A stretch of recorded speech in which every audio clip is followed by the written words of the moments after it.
Do you like beer? Do you like podcasts? Do you like beer podcasts? Then check out Crackin' One Open, a podcast about brews, news, and pop culture reviews. Every week, we crack open a new craft beer from breweries around the country. And sometimes the world. We'll talk about how it was made, what's in it, the history of the brew, and the brewery. Then we'll give our tasting notes, and while we're finishing up, we'll talk about some of the latest goings-on in the world of pop culture. So check out Crackin' One Open with Mike and Elise, part of the Forgotten Entertainment family.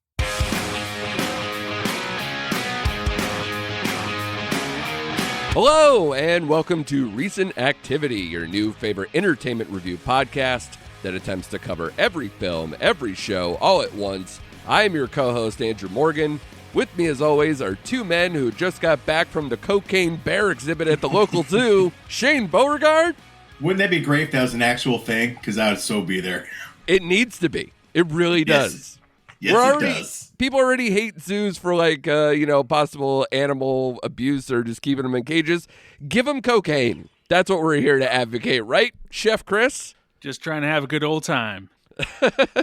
Yes, Chef. Yeah. But, Chris doesn't like my angle on this episode today, but I think it's just apropos, where we're going to do a little bit of surreal cinema, a little bit of the strange, a bit of the macabre, a little bit of the weird stuff that we've kind of gone through recently, as well as maybe touch on some of the things. It's been kind of a weird year.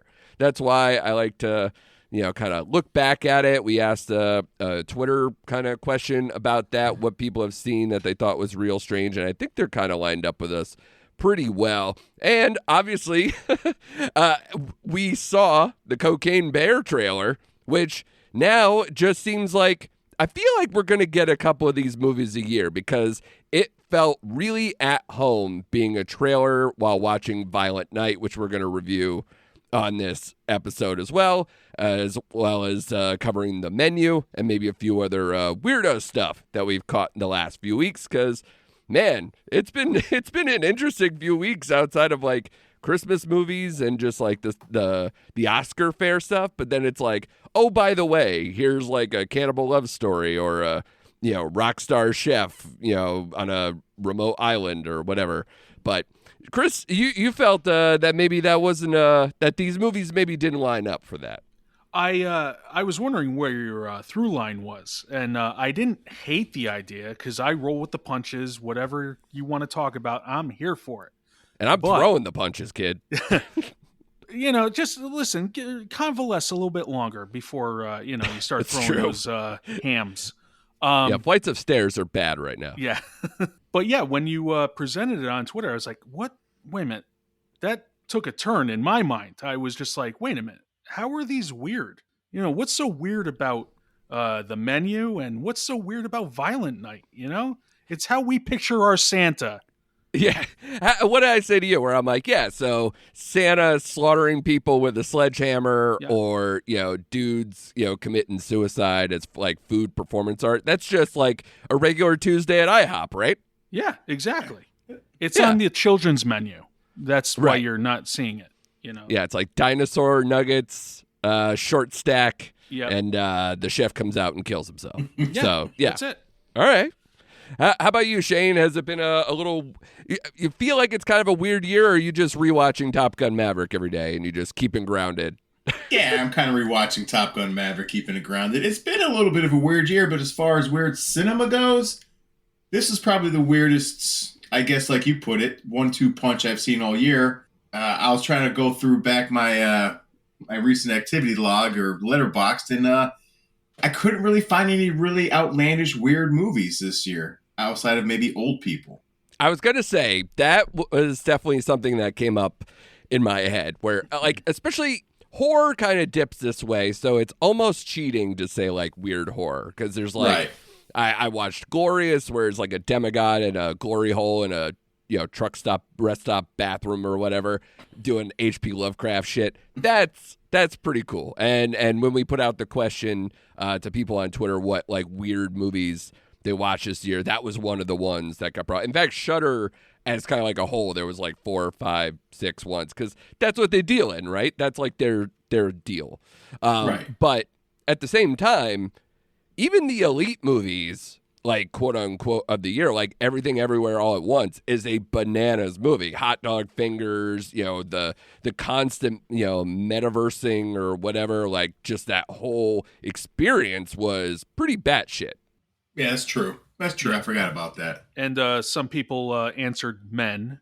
Yeah, a lot of people answered Men, and Yeah. a lot of people at least echoed our sentiment of Men is trash. And it's but at least in retrospect, I love the miracle of birth jokes, you know, that just go with Rory Kinnear's character, and just the thought like that that will stick in my brain, that particular scene for the whole, like the rest of the year, probably for the rest of my life, because when are we going to see something like that happen again? I hope not in real life, especially, but like cinematically, no, thank you.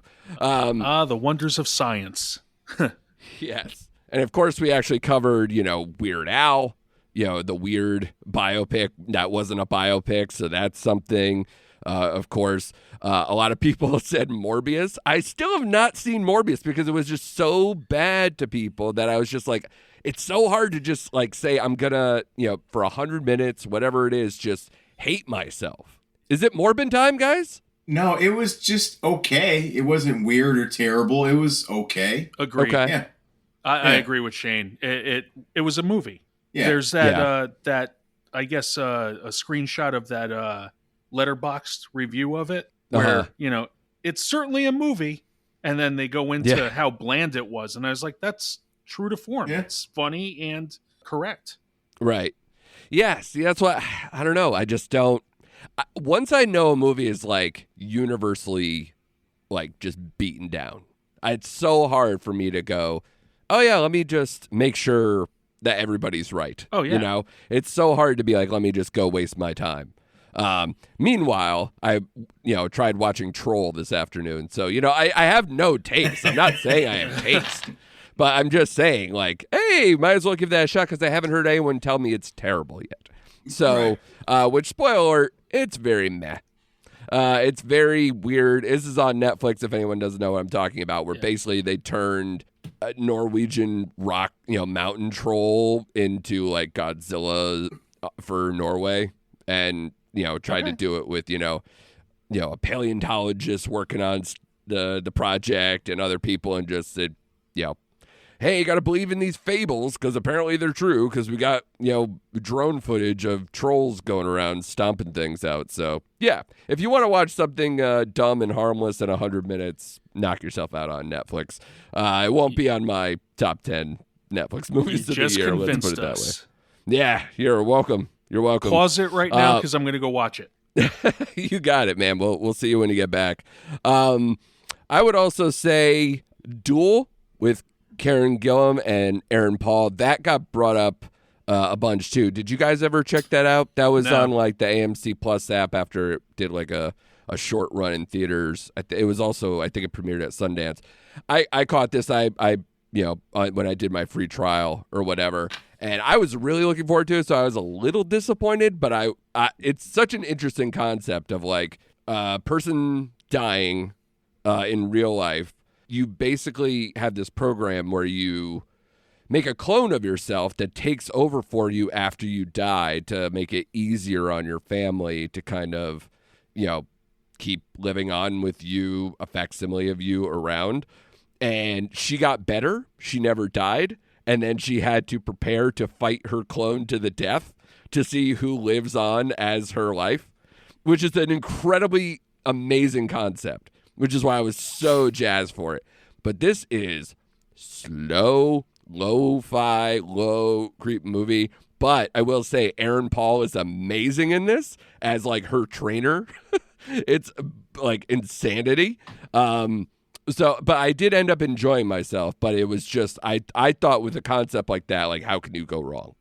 So that movie, some people brought up on the Twitter one, and I got to say, I enjoyed it. It was on my top 25 for a while of the year before, like, we just watched more stuff, and it kind of got kicked off. So that one was out there.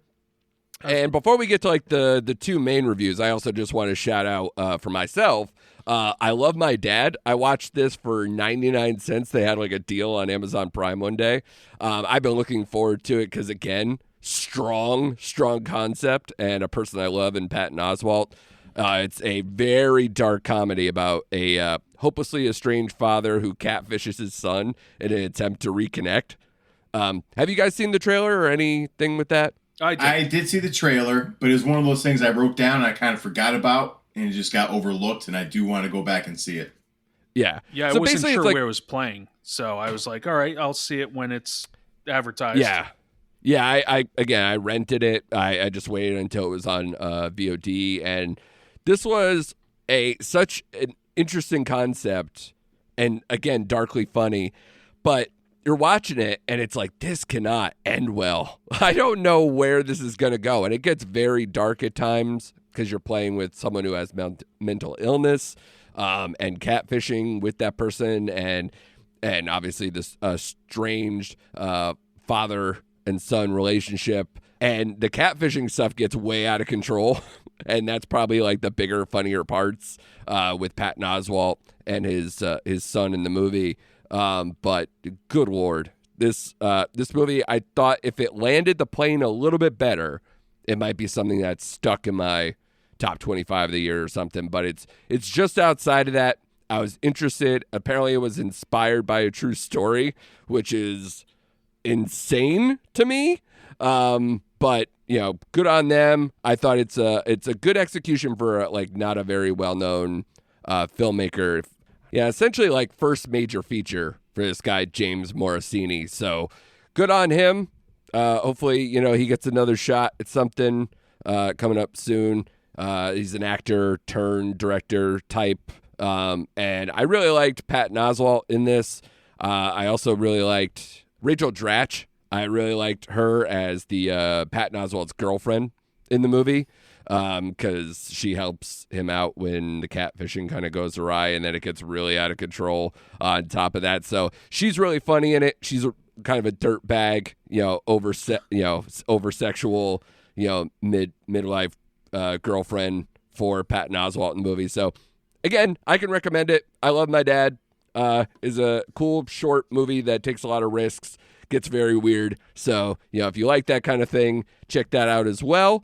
Any other weirdo stuff you guys loved or didn't love in the year? Is it really just, like Everything Everywhere All at Once got talked about a lot? Men got talked about a lot. Anything else you guys can remember before we go right into the other main reviews?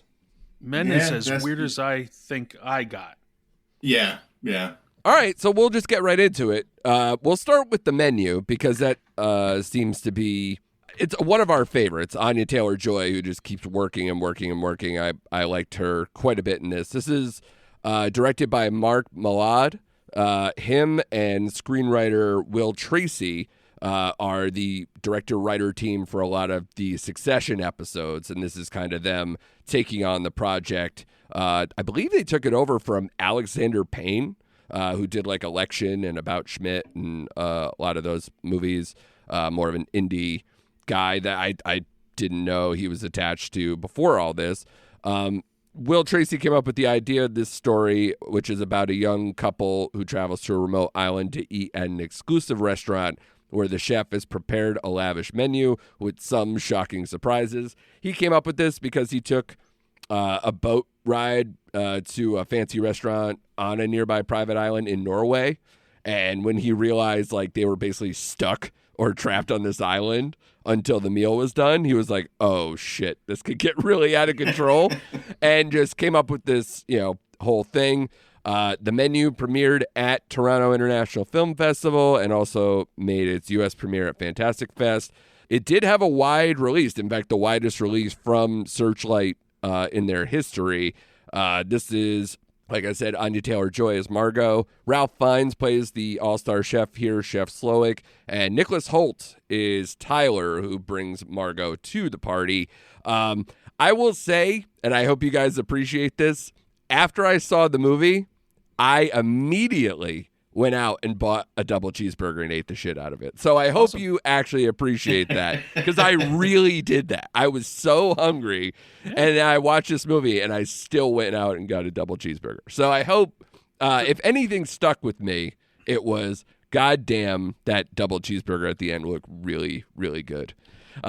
So, Shane, I will ask you first because you are the letterbox reporter where you put your feelings out very early, and you seem to be very bullish on this, sir. So, The Menu, how do you feel about it, bud? Yeah, loved it. One of my favorite films of the year. I thought it was. I saw the trailer and it wasn't like I thought it was going to be. Yeah. It was a lot funnier than I thought it was going to be. Like, I loved the subtle humor in this movie as it builds, especially as they're bringing out course after course. Yeah. And some of the characters in the restaurant are kind of understanding, like, when it stops becoming performance art, you know what I mean? It becomes real. I just like some of the interactions between some of the characters, like John Leguizamo. But no, I loved it because and we'll get towards the end of this movie without spoiling it, but I would be like Margot in this situation. That would be me in this. Yeah. Dancing for dollars, baby. No, as far as her, how everyone's so just so taken with this chef, and she's like, wait a minute, we're not getting any fucking food. I'm hungry. Yeah. Like, what is this bullshit? Give me a hamburger. You know? Yeah. She's the only one to realize, like, what the hell are you people talking about? And this movie's so absurd and it gets so ridiculous. Like, the s'mores scene made me laugh out loud. I was just, I was in tears. I absolutely loved this movie. Yeah, I honestly liked it, how it jumped back and forth between getting really dark and then also going back to just a lot of the humor and a lot of the things that were staged that were kind of the reveals as it kind of went along. I enjoyed a lot of those as well. I liked the movie. I'm not as over the moon about it as you were because I didn't think it flowed as well as I hoped, and the payoff was good. But I wasn't like, wow, what a crazy ride. Like, I didn't have that, but like, I still enjoyed this quite a bit. Chef Chris, what'd you feel about The Menu? I thought it was lovely. It started it was I was with Shane. I really love this. It surprised me because I thought it was going to be they're cannibals or the patrons are going to be the meal. You know, I thought that was where it was going. Yeah. And then I'm like, no, this is like a drama. This is like a guy who's serious about his food. But I was like, why are all these people gathered around? Why are they paying so much money for this food? And they seem like uptight, but everything's catered to them specifically, especially when it's revealed that, like, you know, certain things are specifically for them in the tortillas. Sure. That Yeah, served. that was good. Yeah. I was like, yeah, what is the deal with this? Yeah. But I love how it strung you along the whole time because I really had no idea it was basically a revenge plot. You know, Yeah. I kept, you know, here we are. We're looking at Anya reacting to all this, and we're like, yeah, she's not supposed to be there. So, you know, she's our eyes and ears. She's looking around, going, really? I'm with a guy that is just like basically gonna mess his pants over all these foods, and he's just like, oh, is the chef mad at me? And, you know, it's like, calm down. I was just like, he was kind of annoying, but, you know, I'm glad his arc went where it did. Yeah, that was probably one of my favorite parts of the movie is when we gave him the chef jacket and wrote on it. Yeah. And he had him do that meal. And I forgot the title card of what they put on there, but I laughed at that too. It was like Taylor's shitty attempt or something like that. Yeah. So good. No, and I like the more biting parts of it for sure. And, you know, it's really, like you said, it's an eat the rich, fuck the rich kind of a thing without actually eating the rich. But I do like how it was exactly like 12 people, I believe, which was like a Last Supper thing. So they set up a lot of little kind of Easter eggy thoughts or like things that were set up that are kind of more just in the background. Even how they were brought in to the island. I guess the goat that was there is like a herder goat that brings other animals into slaughter. So it was kind of like, you know, they were being led to slaughter from on a figurative level. So there's a lot of cool things that happen in the movie like that I think, you know, maybe upon more viewings, this movie could actually maybe even get better and better in my mind. So I enjoyed it. I liked it. and it seems like you guys did too. Also, shout out again to John Leguizamo, who he's in both of the main reviews we have for this week with The Menu, and we're going to do Violet Night in a minute. Apparently, he based his character in this film on Steven Seagal, which I didn't fully get because, like, you know, Seagal is very unique in his ego and his martial arts and his he's got a tremendous ego, which obviously the character does in the movie. Yeah. But it's not one of those like, you know, oh, I know like kung fu, or I know like this person. Like, he does name dropping. He does like some of those things that are classic Seagal, but he's also, I don't know. I didn't feel like it was like a spot on rendition of him or anything, but I could see the inspirations. Did you guys feel that at all? I read that when Leguizamo put that out there, and again, I was watching, like, I can see some things, but yeah, like you just said, like, I didn't catch a whole lot of Seagal in his performance. Yeah, I would just say, like, you know, working off of the one film that he's known for, and he's like, yeah, you know, all right. Oh, yeah. You remember that one? Yeah, that was a fun one for me, you know, or whatever, you know. Yeah. But he knows it's a piece of crap, you know. Yeah. In the end. Yeah, which obviously Seagal was full of them after a certain amount of years. So, yes. Yeah. After he hit his peak, like working with guys like Kurt Russell, and then like a few years later, you're like, well, I'm working with DMX or whatever. It's like, well, things have taken a turn. But yeah, so again, I think we're probably right in line with the scores. The scores are all very positive. 89 Rotten Tomatoes score with a 78 Rotten Tomato audience, 71 Metascore, 7.5 MDB, and a 3.8 Letterboxd. All very solid. It is a solid film, so if you could still check this out, it's out in theaters still. Please go do so and take the whole family. Just everybody. It's a solid, you know, obviously people aren't seeing the new Disney cartoon Strange World, so, you know, maybe you're looking for something to do with the whole family. Just go to The Menu. I'm sure nothing will go wrong there. Tip your waitress. What would you rate it? Shane, I'll let you go because you're going to have probably the high end on this. What do you got, buddy? Yeah, I give this a 4.5. Very nice. And like you said, if I watch it again, I may get it to a 5, but right now it's 4.5. That's wild. I have no 5 so far this year, guys. I'm very, very sad in 2022, I guess. All the wrong movies. I have like a couple of 4.5, I guess. How about you, Chris? Just like a good course, I'm going 4. Yeah. Okay. Yeah. Yeah, if I can cheat and do the points or whatever, I probably could give this a 3.75, but if I have to stick to the halves, I'd probably end on a 3.5. So I'm right there with the rest of the world there. Yep. You know, it's a solid film. And especially for a team that does largely TV, that is awesome that they could just kind of step in and pull this off. So good on them. A solid entry and something especially to break up the other stuff that usually happens this time of year, especially Christmas films. And we caught the latest one over the weekend, Violent Night, directed by Tommy Wirkola. He previously did The Trip, which I feel like Shane might have seen. That feels like a very Shane movie. Did you see that? That is with Noomi Rapace, where they're like... Yes, I did. I love that movie. Yeah, I feel like you would. He also directed Whatever Happened to Monday, which is an early Netflix flick back in the day. This is written ironically or weirdly, I don't know, by Josh Miller and Pat Casey, who did both Sonic the Hedgehog movies. Nice. So take that. You know, maybe that's where all the puns came from. They just went pun heavy like crazy because they've been doing, you know, kids, you know, video game movies for the last little bit. So this is, of course, the big Christmas movie of the season, of the moment right now, Violent Night, with a plot that reads, when a group of mercenaries attack the estate of a wealthy family, Santa Claus must step in to save the day and Christmas. This is a crime action comedy brought to you, produced by, which many people probably wouldn't be too shocked.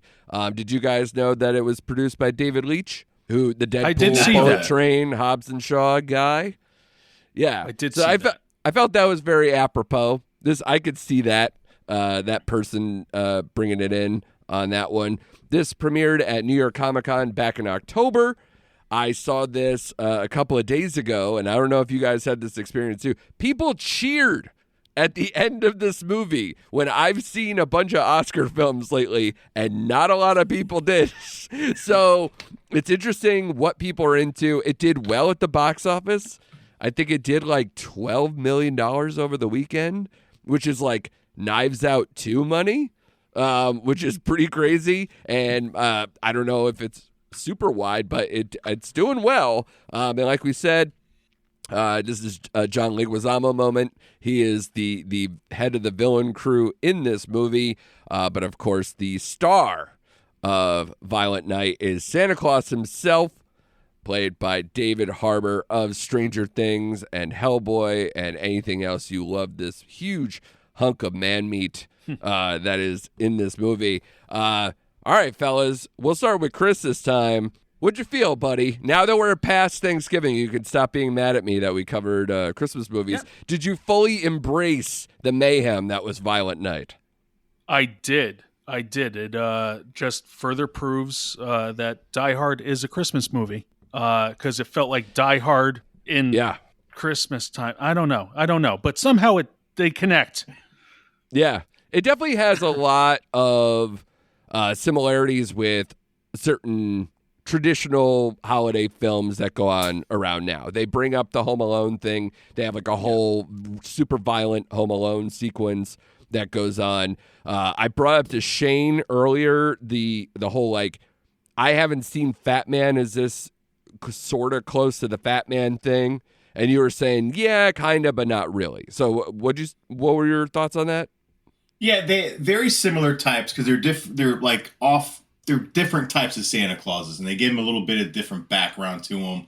And the Fat Man, I like the execution of that movie a little better because it's based on this little rich kid getting a lump of coal, so he hires Walton Goggins to go kill Santa Claus. Right. That's like the basis of the Fat Man.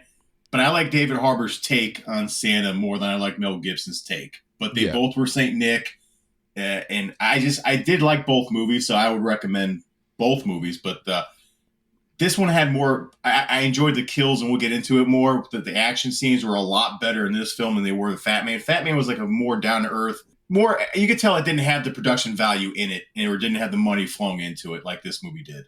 Yeah, I hear you. And I would say I would echo that too. I liked the warrior angle, the actual like kind of true nature of who Saint Nick was before he actually took on the Santa Claus thing. How he was more of a selfish, brutal human being before he became the Santa Claus that we know now, and what matters to him now, and trying to wrestle with both of those. But honestly, I will say for this movie, the beginning, especially with how many puns and eye-rolling things that kind of go on this, and the family didn't do a ton for me, although shout out again, super cute kid. Whoever's doing these cute kid, Christmas time classics here, my God, they are knocking it out of the park this year. I know we mentioned that with Falling for Christmas and some others too. So this kid, same thing with Violent Night. But this movie, I thought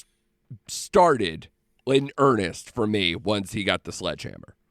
And all that, once it got into like the true action set pieces that they had throughout the film, that's when I started to really enjoy myself. Up until then, I was like, all right, God, can we just get to just brutally murdering these idiots because they're like so schlocky that you really have to go. Like, I could tell you right now, I was in a crowded movie theater and I can hear people behind me who came in stoned off their heads. And they were just loving every minute. And at the end of the movie, this woman just screams out, I love this movie! Like, she was just so overjoyed by this movie. And honestly, again, it's geared maybe towards you're just out and you want to shut your brain off, as Shane has said many times over, that you just go in and you're like, I just want to see Santa kill a bunch of people. And that's cool. They even make nods to Silent Night, Deadly Night and other films of this type of ilk. And the action is well executed. I think there's a sequence with a Bryan Adams song playing that I was just like, fucking Bryan Adams. Wow, Bryan Adams. But I was so into it once the sledgehammer came out and the true violence occurred. because you get like some kills with a snow plow. You get like a nail through a person's mouth that falls through a nail that goes through their mouth. Nasty stuff as it went through that I truly enjoyed. But again, like the ending, I was like, there were certain things where I was like, oh, they give this person the last saying thing or this person the last thing. So there was some execution stuff that I was like, But overall, you gotta at least have fun with a movie like this and enjoy just that rip-roaring action that goes through for like a good half hour, 45 minutes towards the end. Is that about right? Shane, you didn't give your full kind of thoughts. Is that about... Yeah, it's about right. I liked Harbor's take on it again, but when he found the sledgehammer in the shed or the barn or whatever that was, that's when that movie, like you said, took off because the fight scenes were filmed very good. I really liked them. But the problem with this movie that I didn't connect with outside the cute little girl is the family itself. Like who cared? Like who cared about him? Like I like Edie Patterson from Righteous Gemstones. I thought she was funny in this as well. Yeah, I love her stupid action film boyfriend. Yeah. In this movie, he made me laugh. But the family itself did not really connect to. And again, I love you, John Leguizamo, but I don't buy you as the main heavy of the movie. And it's like you said, his background that he gave was so lame. Oh yeah. But I did like the one-liners or all the puns at the beginning of this movie you were talking about because that's so 90s for me. Everything about this movie is 90s. Yes, so sure. 90s. So I dug it. And again, once the action picks up is where this movie takes off. Yeah. Chris, do you feel kind of similar with that? Yeah, like some of the kills, like that nail thing. Yeah. I'm like, that's staying still and his mouth is moving. I'm like, oh God, I know. Like I cringed, but I loved it. Yeah, just when it started ramping up, that's when you're like, yeah, this is what I paid to see. Yeah, for sure. But I gotta say, I have one slight hang up, and that is he's this warrior who's Santa, and then he doesn't know how a gun works. I'm like, come on, you're obviously thousands of years old. Sure. You didn't come across a gun at least once, and you call it like, what is this, doohickey or something along those lines? I'm like, okay, stick to the sledgehammer. You're good at that. They also play, of course, with like, he's magic, but then it's like we also have to worry about like how much is too much for him to die or not die. So I thought that was kind of loosely explained, or I really didn't feel engaged with that part of the plot line or any of those things. And the way they explain it away, it's like, I don't know how this magic stuff really works. That was his explanation for everything. Yeah. So, It's a movie that knows what it is. It's like, we're just going to fucking kill a bunch of people here. We're not going to let, these bad guys do something on Christmas because of Christmas magic, and we're going to do it in a bloody and violent way. And they're just going to have fun with it. This movie, it's amazing to me. I think the most amazing thing to me right now is that the box office is having a real tough moment, and this movie seemed like people were geared up to see this movie, but like they won't go see, like, I don't know. I was the only person in the theater for The Fabelmans the weekend before or whatever, and that movie might win Best Picture. So like, it's a weird year. It's a weird box office. It's odd right now. And that's why, again, The Menu did a pretty decent number for whatever it is, especially being such a, again, a bizarre movie to sell to people, and it didn't get like heavily marketed. But that movie still did like 9 or 10 million over its first weekend or whatever. So it did better than something like Bones and All or some of these other strange movies that have a bigger star, or as big a star, I guess. Anya Taylor-Joy and Timothée Chalamet are kind of similar these days, I guess. But I don't know what people want. I don't know what people save, their time for what they watch at home versus what they could watch on the big screen. But what I will say is that horror, again, continuing, horror and action are saving the box office. And Violent Night kind of fits in with that. And a lot of people I know watch Bullet Train, speaking of David Leitch, over the weekend or whatever, because it finally hit Netflix and people were like, oh, look at this brand new movie. It's like, no, this movie's been out for a long time. We've been talking about it. So, hey, everybody, if you caught it and you want to hear our thoughts, that was one of our episodes over the summer. Go back and check that out. But man, I don't understand what the box office is doing. Wakanda Forever seems to be doing better. They put Top Gun Maverick back in theaters for a couple weeks upcoming because they were just like, whoops, we forgot to put movies in until Avatar hits on the 16th. So it's a very odd time. But Violent Night took advantage and they made, like I said, like $12 million or whatever in a very soft, kind of weird time of year. But hey, Christmas miracles, right? Christmas magic. Let's do some scores.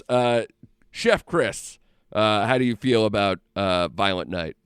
Chef's kiss, 3.5 for Violent Night. Yeah, which, by the way, it's a 3.4 on Letterboxd. It's doing like in the 71 Rotten Tomatoes, 7.1 IMDb, 55 Metascore, 90% Rotten Tomato audience. That's all you really need to know, is that people had a good time. Shane, how about you? I'm with Chef Chris. I give it a 3.5. Very cool. Yeah. I'm a little lower because I think a lot of this movie is very kind of schlocky, whatever. I think I'm probably, I don't know. If I have to stick to the solid halves, I'd probably give it a 3. But if not, probably like a 3.25. So, because it did stuff, and I enjoyed myself enough.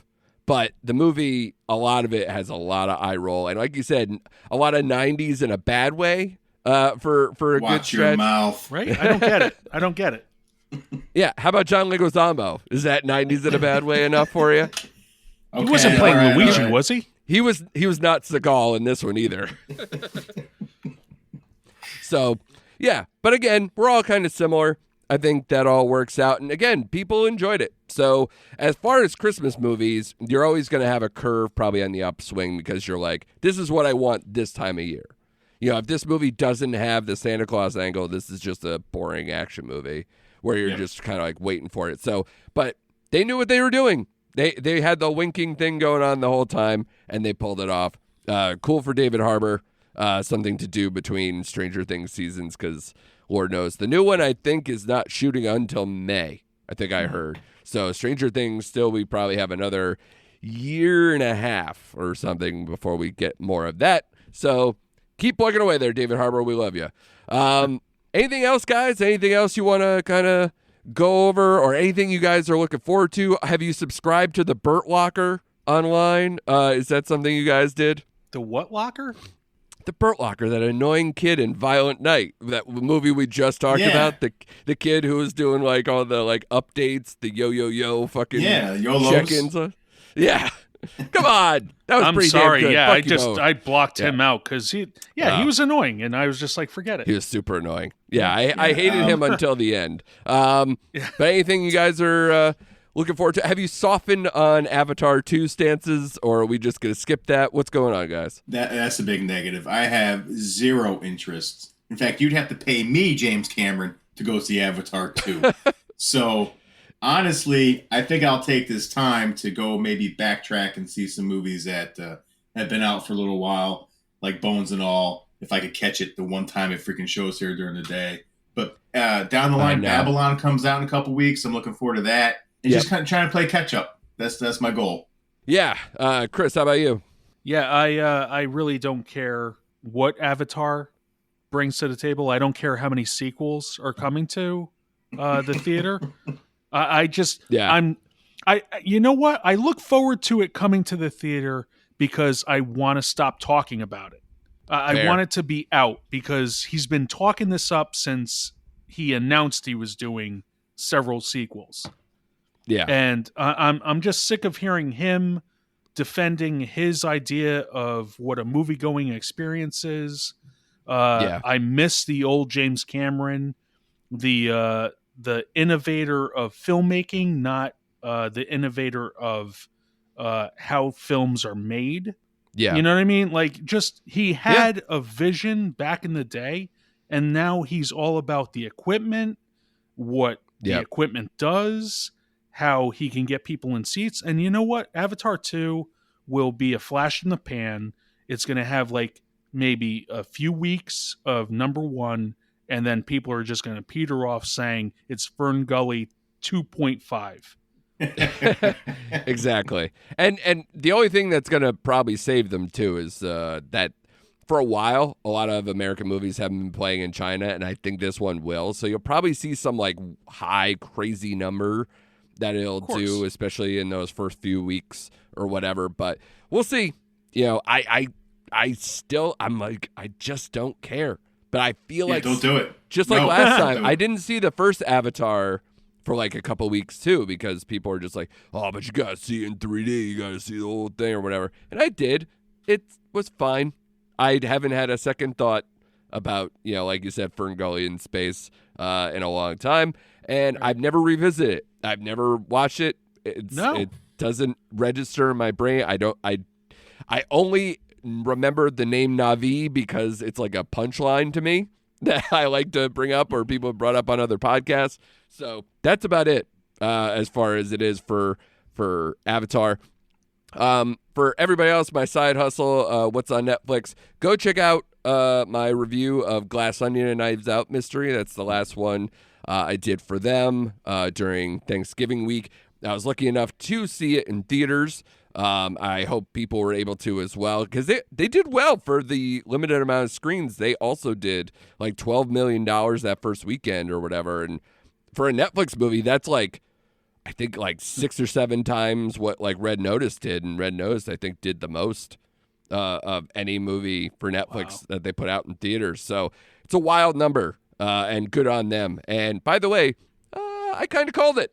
I was on Mike and Oscar like a month or two ago, whatever it was, and I said, hey, this movie could do like $10 million in that week they're going to do it. And I nailed it. So congratulations to me. Of course, that's what we come on here for.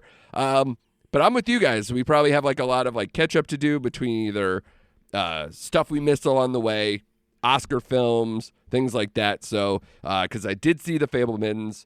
Like I said, I did catch Knives Out to Glass Onion. I caught Guillermo del Toro's Pinocchio. My review for that should be out this week because that hits Netflix on Friday. Yeah, and there's probably a bunch of other stuff. We all watched Don't Worry, Darling. There's like a bunch of stuff hitting streaming that we could kind of maybe do some kind of recap on as well. And of course, we all watched Wednesday, which did like a humongous number for Netflix. It seems like everybody I know saw that as well. Yeah, and I've tried to watch 1899 multiple times, and I get through the first episode, and I still haven't gotten there to come back. And Chris has to give us an update on Willow, because that was one of your draft picks, and that released its first couple episodes, so we'll have to hear from you on that. Yeah, I will. I actually did a refresh of the movie, so I kind of dabbled in that, so I'm going to leap right into the series and tell you what I thought, if I was right or wrong. Of course, I want to know your thoughts on The Fabelmans, too. Hopefully you could check that out, too, because that was another one of your draft picks as well. Yep. So we'll get to all of it. We have a bunch of stuff coming up this weekend. Like I mentioned, Guillermo del Toro's Pinocchio comes out on Netflix. Empire of Light, The Whale, comes out this weekend, too. So bunch of good stuff. Be sure to subscribe to Recent Activity if you don't already do, so you can never miss an episode, even though we totally missed an episode last week because I had the flu for a week. No. So we're allowed to miss an episode, but you are not. So please subscribe, rate us, do your whole thing, and come back every week when we're here for Recent Activity.